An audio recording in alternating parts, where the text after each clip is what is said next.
يا صباح الخير، ازيكم؟ يا رب تكونوا في احسن حال. النهارده ان شاء الله انا هعمل على الغدا شويه رز بشعريه وشويه ملوخيه كده. انا بحب الملوخيه الخضراء، ما بحبش الملوخيه المفرزه الصراحه. بجيب الملوخيه الخضراء في البيت، اقطفها واغسلها واخرطها واعملها. وهعمل في فرخه مشويه جنب الرز والملوخيه. دي فرخه 1300 جرام.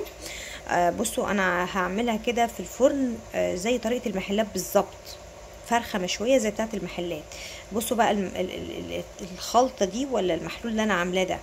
انا جبت الفرخه الاول طبعا، فكت وكل حاجه، غسلتها كويس قوي وشلت الحاجات اللي فيها اللي هي تتشال. وبعدين جبت ميه، حطيت فيها معلقه سكر، ومعلقه السكر دي بتطري الفراخ قوي، بتخلي اللحم بتاعها يبقى طري. معلقه ملح. جبت ليمونتين عصرتهم وحطيت القشر كده في الميه، وحطيت كركم، وحطيت بهارات مشكله، او لو عندك السبع بهارات ماشي، شويه بهارات فراخ، شويه كزبره ناشفه مطحونه، وحطيت برضو شويه بابريكا. تمام. وقلبت كويس الخلطه او التوابل اللي انا بقول لكم عليها دي في ال في الميه. وبعدين حطيت الفرخه المفروض او الفراخ المفروض تنحط من ساعتين ل 24 ساعه. يعني ممكن تجهزي الفراخ بتاعتك في التتبيله دي من بالليل. تمام.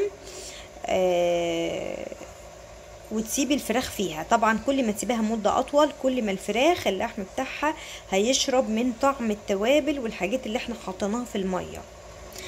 طبعا انا عاملاها من الصبح بدري، يعني مش هقول لكم عاملاها من بالليل، لا، انا اول ما صحيت الصبح بدري نضفت الفرخه وقمت حطاها في الميه كده وسايباها.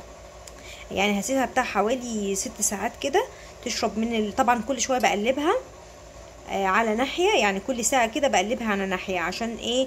يبقى تشرب، يعني كل الفرخه تشرب من الميه اللي احنا حطينا فيها التوابل دي.